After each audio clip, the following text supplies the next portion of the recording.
Heading है मीठे बच्चे। यह पतित दुनिया एक पुराना गांव है। यह तुम्हारे रहने लायक नहीं है। तुम्हें अब नई पावन दुनिया में चलना है। प्रश्न है, बाप अपने बच्चों को उन्नति की कौन सी एक युक्ति बताते हैं जिससे हमारी उन्नति हो? कौन सी युक्ति बताता शिव बाबा?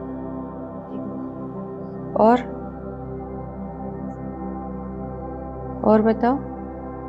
उत्तर है, बच्चे तुम आज्ञाकारी बन बाप दादा की मत पर चलते रहो। आपकी प्रोग्रेस किस में होगी? आज्ञाकारी बनने में। बाप दादा दोनों इकट्ठे हैं, इसीलिए अगर इनके कहने से कुछ नुकसान भी हुआ, अगर इनके कहने से कुछ नुकसान भी हुआ तो भी रेस्पॉन्सिबल बाप है। सब ठीक कर देगा। तुम अपनी मत नहीं चलाओ, तुम अपनी मत नहीं चलाओ, शिव बाबा की मत समझकर चलते रहो तो बहुत उन्नति होगी। पहले क्या था, जैसे ब्रह्मा बाप था ना, तो लोग सोचते थे हम ब्रह्मा की क्यों माने, शिव बाबा की मानेंगे। तो बाबा कहता था कि अगर उसने भी मत दी ना और अगर कुछ उल्टा हुआ तो रेस्पॉन्सिबल कौन है, उसका जिम्मेवार कौन है? शिव बाबा। तो वो ठीक कर देगा। कहते ना, बाप है तो पाप नहीं बनने देगा, और जहाँ बाप नहीं होता है ना तो वहाँ पाप बन जाता है। ओम शांति। पहली मुख्य बात, रूहानी बच्चों को रूहानी बाप समझाते हैं कि अपने को आत्मा निश्चय कर बैठो और बाप को याद करो तो तुम्हारे सब दुख दूर हो जाएंगे।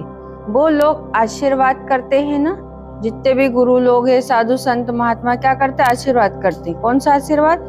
सुखी रहो, संपन्न रहो, है ना, भरपूर रहो, आशीर्वाद करते हैं। यहाँ बाबा कहता तुम अपने को आत्मा समझो और आत्मा समझ के बैठो और आत्मा समझ के मुझे याद करो, तब जाके आपको सुख और शांति मिलेगी, तब जाके आपके विकर्म विनाश होंगे और तभी आपको उच्च पद भी मिलेगा। यह बाप भी कहते बच्चों तुम्हारे सब दुख दूर हो जाएंगे। कब? जब अपने को आत्मा समझोगे। सिर्फ अपने को आत्मा समझ बाप को याद करो। यह तो अति सहज है। यह है भारत का प्राचीन सहज राजयोग। प्राचीन का भी टाइम तो चाहिए ना, लॉन्ग भी कितना, अपन कहे लॉन्ग मतलब बहुत लंबा टाइम है, बहुत लंबा टाइम हो गया, तो कितना लंबा टाइम हुआ? आखिर कब से चल रहा है ये चक्र? दुनिया में कोई भी नहीं जानता। क्यों नहीं जानता? क्योंकि उन्होंने सत्युग की आयु ही लाखों वर्ष बताई है और कलयुग की आयु को भी लाखों वर्ष दे दिए हैं। अब बीच के दो युगों की आयु कुछ नहीं बताई है, कुछ भी नहीं बताते। त्रेता की आयु भी नहीं बताते और द्वापर की आयु भी नहीं बताते। ओनली सुख की और दुख की आयु लंबी कर दी है। वो सोचे सुख होगा, देवी देवता धरती पर होंगे तो लाखों वर्ष राज्य करा होगा हमने, और ये कलयुग का सोचते कि ये भी लाखों वर्ष चलना है। हा? अब आप देखो, सत्य बात नहीं लिखी किसी भी शास्त्रों में। किसी में लिखा है लाखों वर्ष चलेगा, किसी में लिखा बच्चा है, और किसी में लिखा है 40,000 वर्ष और चलना है। किसी को भी एक्यूरेट पता नहीं है। अभी कहते हैं ना किसी से कि रावण राज्य, तो कहता नहीं है, नहीं है। क्यों नहीं मानते? क्योंकि उनको ऐसा लगता है ये दुनिया तो बड़ी सुंदर है, इसमें जो चाह रहे वो मिल रहा है, तो इसलिए उन्हें ये रावण राज्य नहीं लगता है। रावण राज्य भी किसको लगता है? जो देवी देवता कुल की आत्मा है। द्वापर कलयुग की आत्माओं को रावण राज्य नहीं लगेगा। बाप समझाते हैं पूरे 5000 वर्ष पहले यह राजयोग सिखाया था। यह बाप बिगर कोई समझा नहीं सकते और बच्चों बिगर कोई समझ ना सके। कितनी वंडरफुल बात है। शिव बाबा ही समझाता है और हम बच्चे ही समझते इन बातों को, दुनिया में कोई भी नहीं समझ सकता। समझेगा हमारी इतनी गहरी बात? किसी को आत्मा का हक पता नहीं कौन सी बात लेके बैठ गए। रामायण की समझ जाएंगे, गीता की समझ जाएंगे, पर हमारी बात नहीं समझ पाएंगे। तो बाबा कहता है मैं समझाता हूँ, सिर्फ मैं ही समझाऊंगा और मेरे बच्चे ही समझेंगे, जो देवी देवता कुल की आत्माएं हैं, बाकी हर कोई नहीं सुनेगा। गायन भी है, आत्मा परमात्मा, आत्माएं बच्चे और परमात्मा बाप अलग रहे बहुकाल। बाप ही कहते तुम सीढ़ी उतरते उतरते पतित बन पड़े हो, अब स्मृति आई है। सब चिल्लाते हैं हे पतित पावन, कलयुग में पतित ही होते हैं, सतयुग में थोड़े पावन हैं, सतयुग में होते हैं पावन। वह है ही पावन दुनिया। यह पुरानी पतित दुनिया रहने लायक नहीं है, परंतु माया का भी प्रभाव कोई कम नहीं।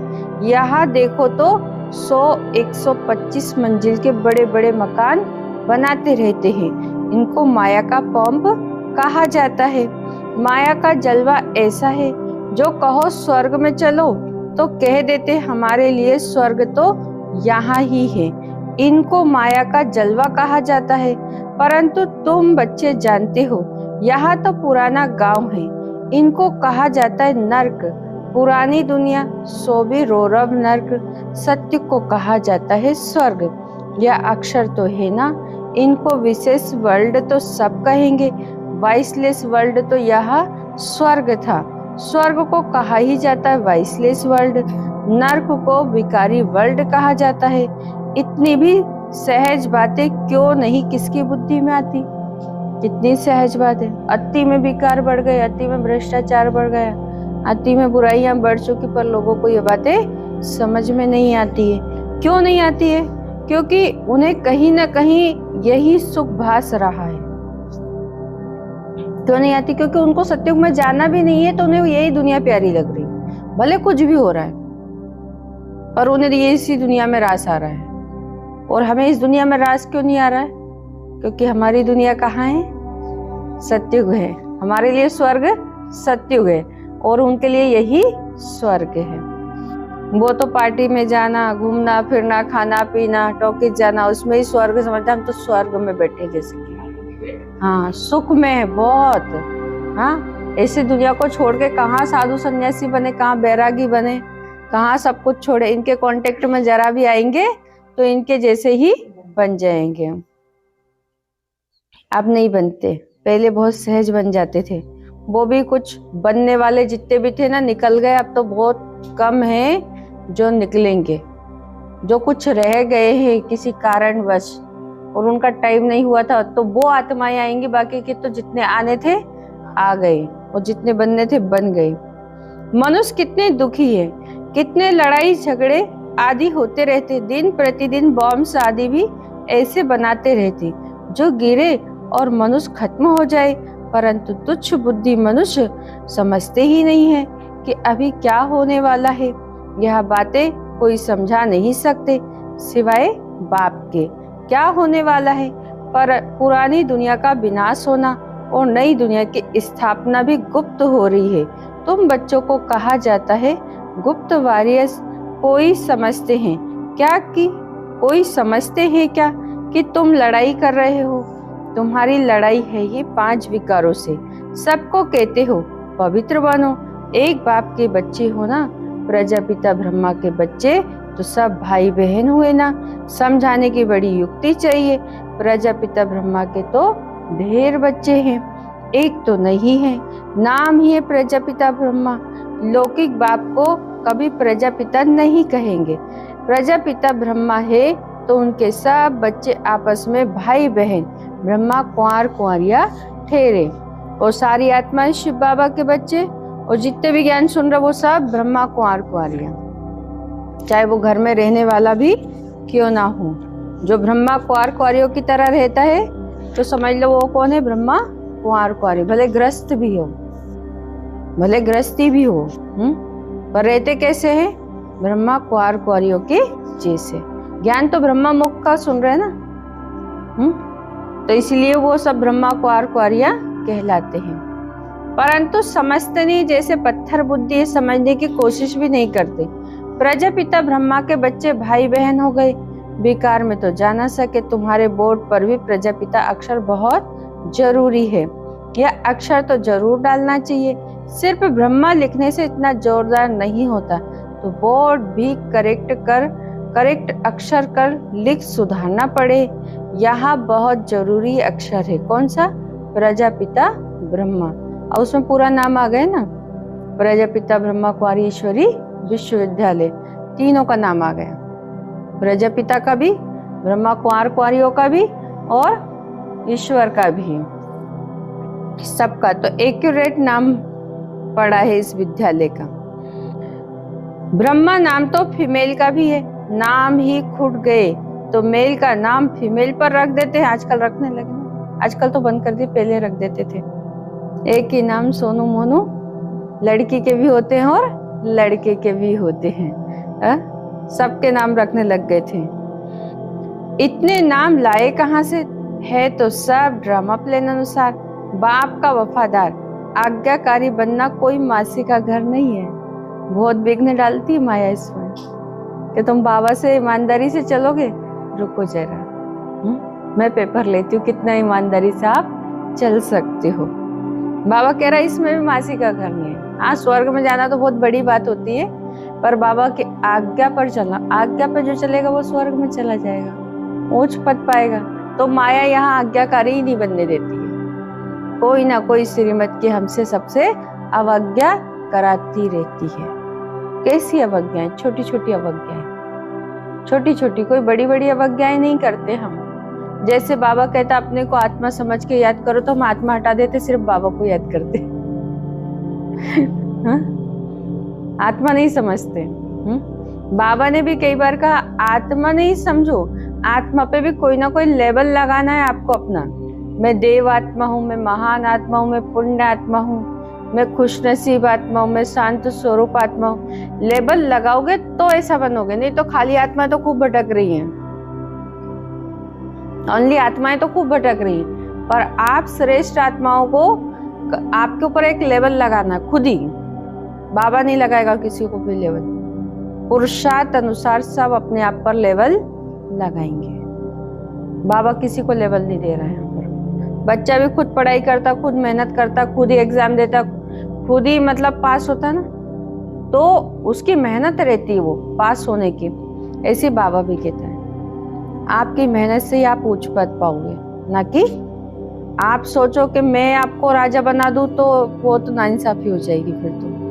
ये मेहनत ब्रह्मा बाप से भी शिव बाबा ने कराई है, ऐसा नहीं शिव बाबा ने ब्रह्मा बाप से भी ये मेहनत कराई है। ऐसा नहीं कि ब्रह्मा बाप ने कोई मेहनत नहीं की अपने को आत्मा समझने की। बाप और दादा दोनों इकट्ठे समझ नहीं सकते यह कौन है, तब शिव बाबा कहते मेरी आज्ञा को नहीं समझ सकते, नहीं समझ सकते। उल्टा कहे या सुलटा, तुम समझो शिव बाबा कहते तो भी रेस्पॉन्सिबल वह हो जाएगा, इनके कहने से कुछ नुकसान हुआ तो भी रेस्पॉन्सिबल वह होने से है, वह होने से है, वह सब ठीक कर देगा।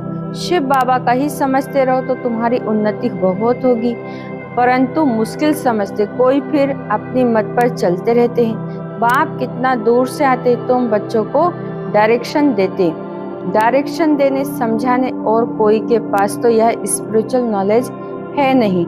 सारा दिन यही चिंतन चलना चाहिए, क्या लिखें जो मनुष्य समझे, ऐसे ऐसे सीधे अक्षर लिखने चाहिए जो मनुष्यों की दृष्टि पड़े। तुम ऐसा समझाओ जो कोई प्रश्न पूछने की दरकार ही ना रहे। बोलो, बाप कहते हैं अपने को आत्मा समझ मुझे याद करो तो सब दुख दूर हो जाएंगे।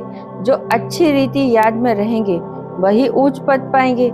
यह तो सेकंड की बात है। मनुष्य क्या क्या पूछते रहते हैं, तुम कुछ भी नहीं बताओ।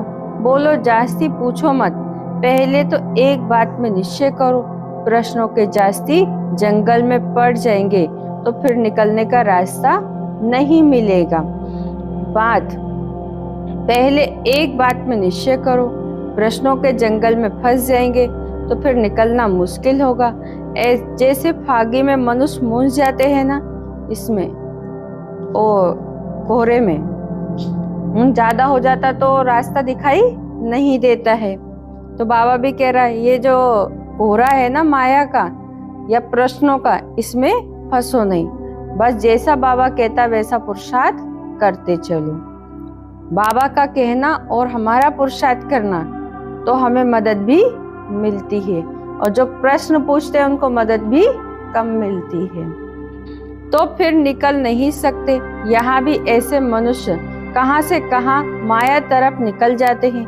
इसलिए पहले सबको एक ही बात बताओ, तुम तो आत्मा हो अविनाशी, बाप भी अविनाशी है, पतित पावन है, तुम पतित हो। अब या तो घर जाना है या नई दुनिया में। कहाँ जाना है दोनों में से? नहीं दे मतलब परम धाम नहीं जाओगे? वही पुरानी दुनिया में पिछाड़ी तक आते रहते हैं। जो पूरा पढ़ेंगे नहीं वह तो जरूर पीछे आएंगे। कितना हिसाब है। और फिर पढ़ाई से भी समझा जाता है पहले कौन जाएगा।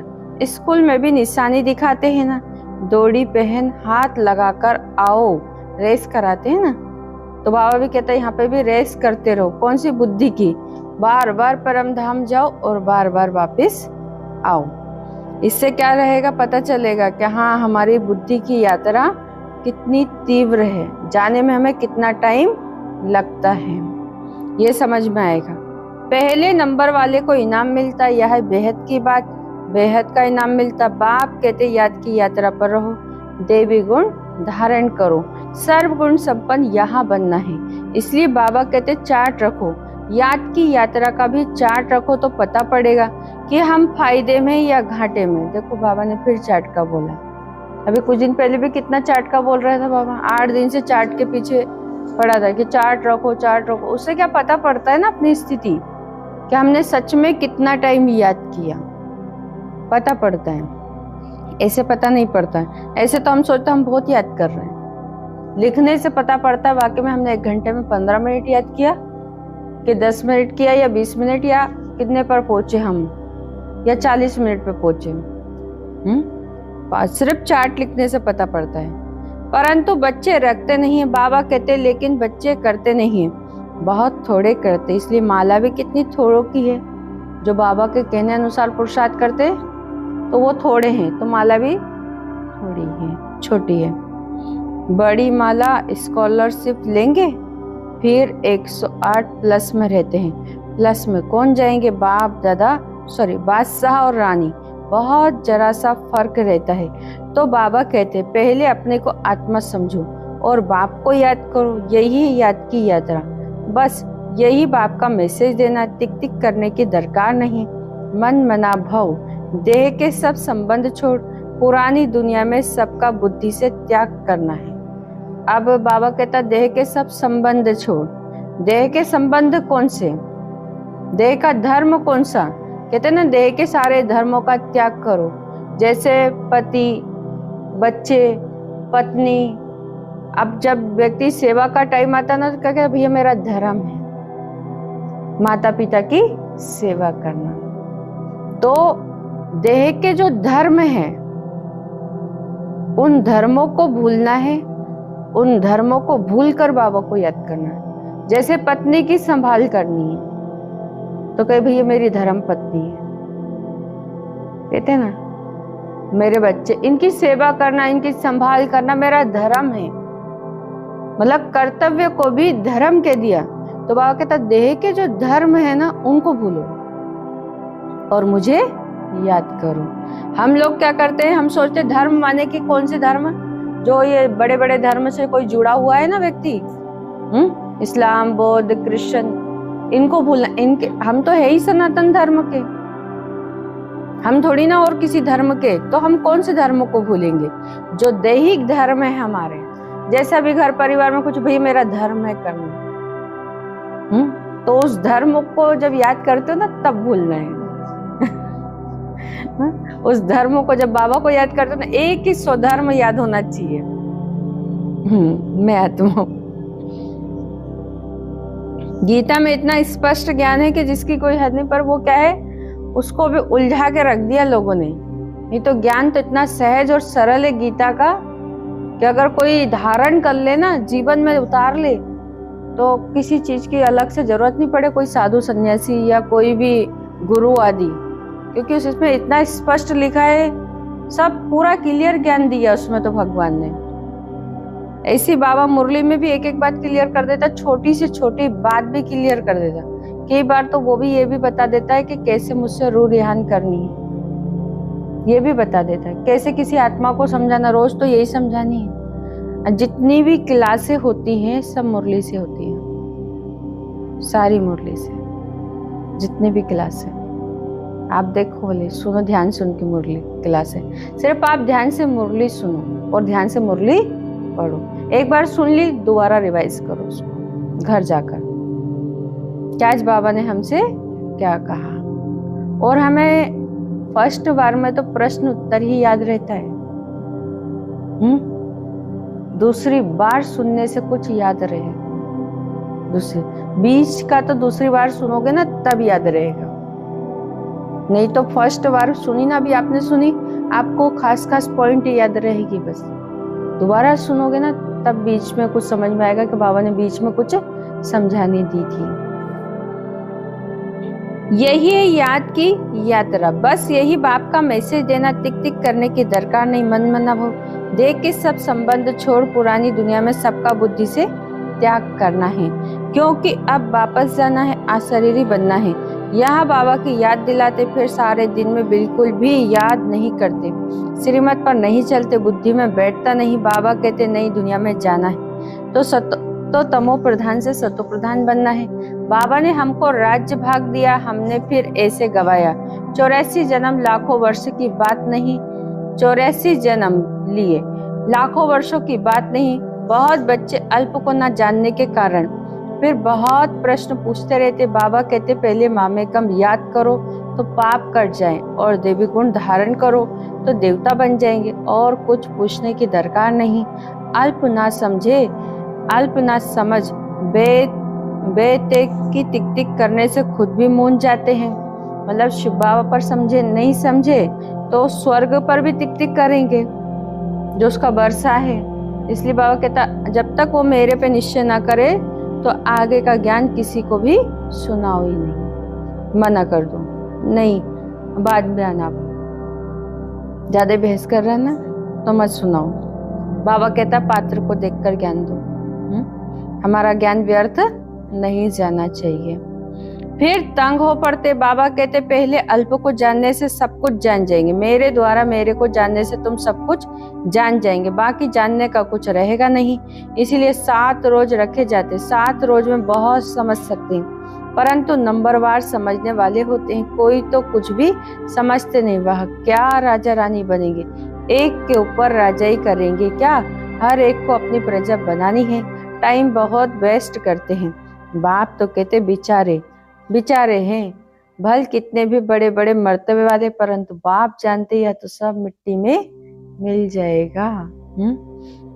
सबको थोड़ा समय है, विनाश काले विपरीत बुद्धि वालों का तो विनाश होना ही है। हम आत्माओं की प्रेत बुद्धि कितनी है वह तो समझ सकते। कोई कहते 1 घंटा 1-2 घंटा याद रहती, क्या लौकिक बाप से तुम 1-2 घंटा प्रीत रखते हो, सारा दिन बाबा बाबा करते रहते हो। यहाँ भल बाबा बाबा कहते, परंतु हड्डी प्रीत थोड़ी है। स्पष्ट कर दे, सारा दिन मुख से बाबा बाबा कहेंगे, पर वो जो जिगरी प्यार होगा दिल व जान सिकवा प्रेम से, वो वाला प्यार नहीं, शब्दों वाला प्यार है। बाबा ने कहा सारा दिन बाबा बाबा करो, तो मुख से सारा दिन बाबा बाबा करते हैं, पर वो दिल का प्यार नहीं रहता। दिल का प्यार कैसा होता है, अच्छा बताओ, दिल का प्यार कैसा होता है? आत्मा से। अरे आप उसकी याद में कहीं पे भी किसी भी स्थान पर कभी भी मगन हो जाओ, खो जाओ, हाँ, ऐसा प्यार। दिल का प्यार ऐसा होता है जो आपकी इंद्रियों को सुख दे, आंखों को, कानों को, हाँ, अपने दिल को, अपने पूरे बॉडी पार्ट को सुख मिले। इंद्रिय सुख, अति इंद्रिय सुख जिसे कहते हैं, मतलब एकदम रिलैक्स हो जाए पूरी बॉडी। होती है, हुई है कभी अनुभव कि बॉडी नहीं हिल रही है जब बाबा की याद में मगन हो गया, एकदम शांत, ऐसा हुआ है? अनुभव किया है किसी ने? किया है? करना भी चाहिए। अगर नहीं हो रहा है तो बाबा से कहो, बाबा मुझे अतीन्द्रिय सुख का अनुभव क्यों नहीं हो रहा है ना? उसका भी कहो, कम हुआ है ना? नहीं, उसकी मतलब खूब डीप में जाना पड़ेगा आपको उसके लिए, इतना डीप में कि आपको है ना, आपको अपने आप को भी भूलना उस टाइम, एक बाबा के अलावा कुछ भी दिखाई ना दे। होता है, हड्डी प्रीत नहीं है, पर वो हड्डी प्रीत तो भरनी पड़ेगी, अंदर में लानी पड़ेगी। बाबा बार बार कहते हैं शिव बाबा को याद करते रहो, सच सच याद करना है, चालाकी चल ना सके। चालाकी नहीं चल सकती, अब बताओ आप। बहुत है जो कहते हैं हम तो शिव बाबा को बहुत याद करते हैं, फिर वह तो उड़ने लग पड़े बाबा, बस हम तो जाते सर्विस पर, बहुतों का कल्याण करने। जितना बहुतों को पैगाम देंगे उतना याद में रहेंगे। बहुत बच्चियां कहती बंधन है, अरे बंधन तो सारी दुनिया को है, बंधन को युक्ति से काटना, युक्ति बहुत है। समझो कल मर पड़े कि बच्चे कौन संभालेंगे, जरूर कोई ना कोई संभालने वाले निकल पड़ेंगे। जो चले जाते क्या उनके बच्चे की परवरिश नहीं होती है? होती है। क्या उनके बच्चे पढ़ते लिखते नहीं है, शादी नहीं होती? सब होती है। तो इतनी टेंशन करने की जरूरत नहीं है। हम चले जाएंगे तो कोई ना कोई तो होगा संभालने वाला। आप दोनों चीजों से वंचित हो रहे हो। बच्चों के ध्यान भी रखो, पर इतना ऐसा मैनेज करो कि लौकिक अलौकिक दोनों को मैनेज कर लो। दोनों में टाइम दे दो, दोनों में समय दे दो। पहले माताएं छोटे छोटे बच्चे छोड़कर चली जाती थी, अब तो बड़े बड़े को छोड़कर नहीं आते लोग। हाँ, छोटे छोटे से बच्चों को छोड़कर घर में छोड़ के चली जाती थी, और अब क्या स्थिति है कि बड़े बड़े को भी छोड़कर नहीं आते।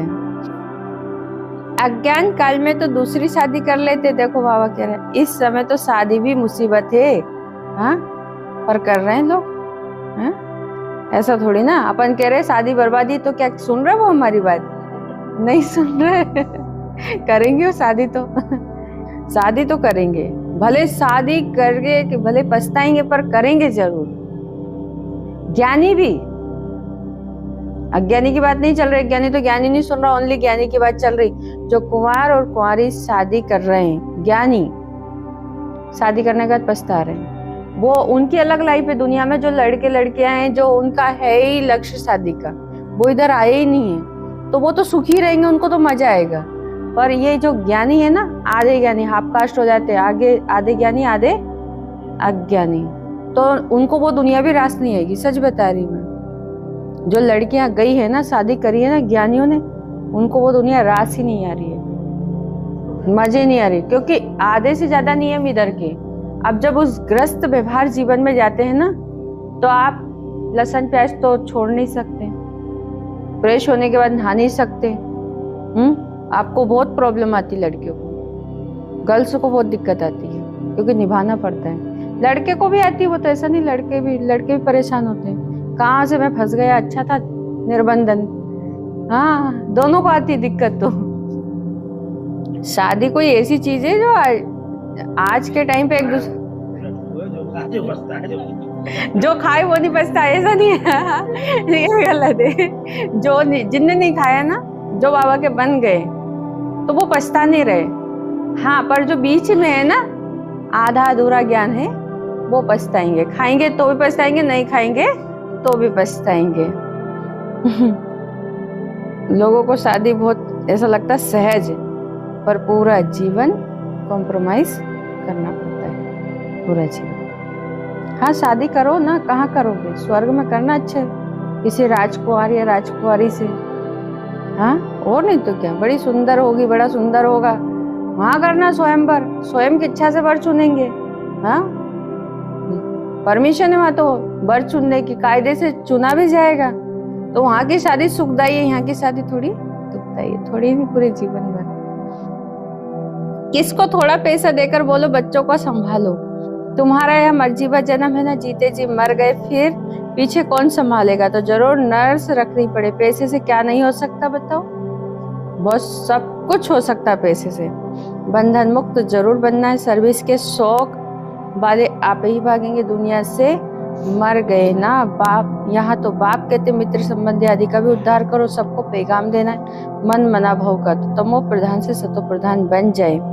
यहाँ बाप ही कहते और तो ऊपर से आते उनकी प्रजा भी उनके पिछाड़ी आती रहेगी, जैसे क्राइस्ट सबको नीचे ले आते। नीचे पाठ बजाते बजाते सब जब अशांत होते हैं तो कहते हमको शांति चाहिए। बैठे तो थे शांति में, फिर प्रेस प्रेटर पिछाड़ी में आना पड़ता है। फिर कहते हैं हे पतित पावन आओ, कैसा खेल बना हुआ है, वह अंत में आकर लक्ष्य लेंगे। बच्चों ने साक्षात्कार किया हुआ है, मन मना भाव का लक्ष्य आकर लेंगे। अभी तुम बेगटू प्रिंस बनते हो, इस समय के जो साहूकार है वो बेगर बनेंगे। हाँ, ये भविष्यवाणी जो है ना सत्य होगी बाबा की। जो इस समय के साहूकार हैं वो बेगर बनेंगे, और जो अभी बेगर है वो साहूकार बन जाएंगे। क्यों? क्योंकि जो साहूकार बाबा के घर में आ रहे वो इतना श्रीमत पे नहीं चल पा रहे। आप समझो उस बात को, क्लियर हो रहा ना। जो साहूकार है वो श्रीमत पे नहीं चल पाता है, अपने आप को इतना पुरुषार्थ नहीं कर पाता है, तो जाकर क्या बनेगा? जाएगा तो स्वर्ग में वो भी, तो इसलिए छोटा मोटा पद पाएगा। और जो गरीब साधारण है ना वो बहुत पुरुषार्थ करके उच्च पद पा लेंगे। तो साहूकार गरीबों के आगे भरी ढोंगे।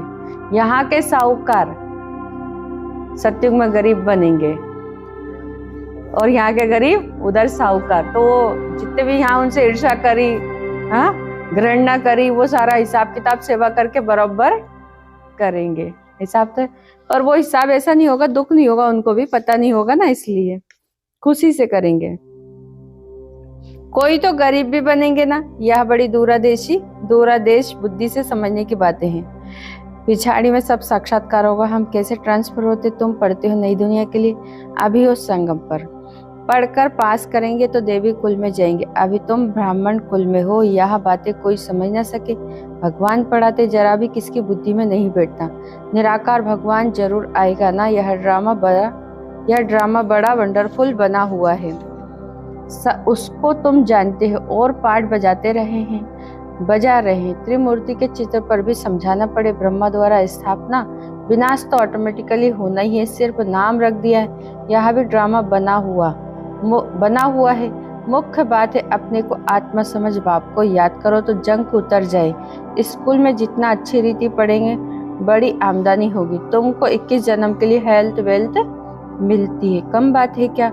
यहाँ भल वेल्थ है परंतु टाइम नहीं है जो पुत्र पोतरे खाएं। सबके पास धन दौलत बहुत है, पर ऐसा नहीं है कि पुत्र पोतरे खाएंगे। प्लानिंग तो लोगों की यही है कि हमारे पुत्र पोतरे खाएंगे, पर नहीं खा पाएंगे। अरे विनाश का टाइम चल रहा है, अंत काल चल रहा है। संगम युग का भी अंत है, कलयुग का भी अंत है, और हमारी आयु का भी अंत है, और हमारा भी ये लास्ट जन्म है। हम सब अंत में आए हैं।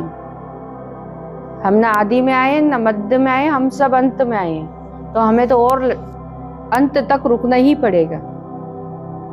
अरे 70 वर्ष 75 वर्ष पूरे हो गए थे जब हम आए ज्ञान में, तो अंत तो शुरू हो गया था ना तब से ही। हम जब सेंटर आए थे तभी 70 वर्ष पूरे हो चुके थे, तभी 70 वर्ष पूरे हो चुके थे बाबा को आए हुए। अब बताओ, अब अपन सब अंत में आए हैं तो लास्ट तक रुकना पड़ेगा। तो हम सब अंत में चल रहे हैं। सब जितने भी जो आत्माएं आई थी ना पहले, दादियां, फिर जोन इंचार्ज, ये सब भी आदि और मध्य के हैं, और हम अंत की पॉपुलेशन है, संकल्प की रचना। और अब आने वाले तो ना तो अव्यक्त पाठ की पालना तो ले ही नहीं पाएंगे बिल्कुल भी। शिव बाबा का जो अव्यक्त पाठ चलता है, चला था 2018 तक, बड़ी आमदनी होगी। तुमको 21 जन्म के लिए हेल्थ वेल्थ मिलती, कम बात है क्या? यहाँ भल वेल्थ है परंतु टाइम नहीं जो पुत्र पोतरे खाए। बाप ने सब कुछ इस समय सेवा में लगा दिया तो कितना जमा हो गया? सबका थोड़ी जमा होता है। इतने लखपति पैसा काम आएगा नहीं, बाप लेंगे ही नहीं, जो फिर देना पड़े बताओ। बाबा ने साफ मना कर दिया है। एक ही का पैसा इतना लगा यज्ञ में, सिर्फ ब्रह्मा बाप का पूरा, बाकी सबका पैसा ऐसा काम थोड़ी ना आएगा। अरे सब टाइम पे देंगे नहीं तो काम आएगा ही नहीं। टाइम पे दे तो काम आए, और टाइम निकलने के बाद देंगे तो बाबा लेकर करेगा क्या? क्या करेगा? पैसा नहीं लेगा, बाबा भी मना कर देगा, जरूरत ही नहीं है। जरूरत जब थी, जब सेवाएं होती तो पैसे की आवश्यकता होती, जब सेवाएं नहीं है तो पैसे की आवश्यकता भी नहीं पड़ती है। अच्छा, धारणा के लिए मुख्य सार, पहली पॉइंट है बंधन काटने की युक्ति रचनी है। बंधन काटने की युक्ति रचनी है। जिगरी बाप से प्रीत रखनी है। जिगरी बाप से प्रीत रखनी है। बाप का सबको पैगाम दे। बाप का सबको पैगाम दे। सबका कल्याण करना है। बाप का सबको पैगाम दे, सबका कल्याण करना है। सेकंड पॉइंट, दूरदेशी बुद्धि से, दूरदेशी बुद्धि से इस बेहद के खेल को समझना है। दूरदेशी बुद्धि से इस बेहद के खेल को समझना है। बेगर टू प्रिंस बनने की पढ़ाई पर, बेगर टू प्रिंस बनने की पढ़ाई पर पूरा ध्यान देना है। याद का सच्चा सच्चा चार्ट रखना है। याद का सच्चा सच्चा चार्ट रखना है। वरदान, संकल्प रूपी बीज को, संकल्प रूपी बीज को कल्याण की शुभ भावना से, कल्याण की शुभ भावना से भरपूर रखने वाले विश्व कल्याणकारी भव। जैसे सारे वृक्ष का सार बीज में होता है, ऐसे संकल्प रूपी बीज हर आत्मा के प्रति, प्रकृति के प्रति शुभ भावना वाला हो। ये संकल्प जो है ना, मेन संकल्पों पर फोकस करना है बस। बहुत शक्तिशाली है संकल्प शक्ति, और इसी से ही सृष्टि परिवर्तन होगी। इसी से ही कोई आत्माओं का बदल सकते हम, इसी से हमारी प्रीत बढ़ेगी। बस संकल्प शक्ति को जानना है।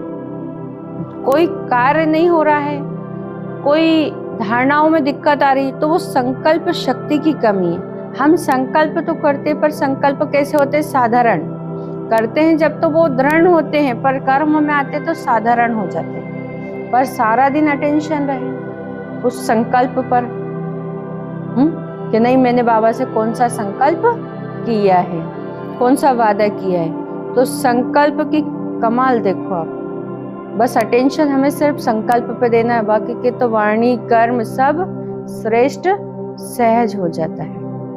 ओनली संकल्प। बाबा कहता है एक संकल्प व्यर्थ गवाए तो 1 वर्ष अव्यक्त मुरलियां सुनो अपन।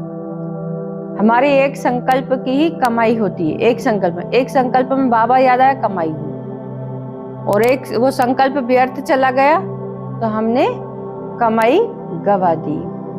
सर्व को बाप समान बनाने की भावना, निर्बल को बलवान बनाने की भावना, दुखी अशांत आत्माओं को सदा सुखी शांत बनाने की भावना का रस व सार हर संकल्प में भरा हुआ हो। कोई भी संकल्प रूपी बीज इस सार से खाली अर्थात व्यर्थ ना हो।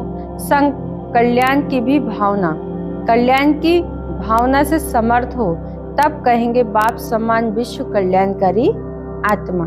स्लोगन, माया के झमेलों से घबराने के बजाय परमात्मा मेले की मौज मनाते रहो। माया के झमेलों से घबराने के बजाय परमात्मा मेले की मौज मनाते रहो। अव्यक्त इशारे हैं। कर्मातीत बनने के लिए आज शरीरी बनने का अभ्यास बढ़ाओ। शरीर का बंधन, कर्म का बंधन, व्यक्तियों का बंधन, वैभवों का बंधन, स्वभाव संस्कारों का बंधन, कोई भी बंधन अपने तरफ आकर्षित ना करे। यह बंधन ही आत्मा को टाइट कर देता है। इसके लिए सदा निर्लिप्त अर्थात न्यारे और अति प्यारे बनने का अभ्यास करो। अच्छा, ओम शांति।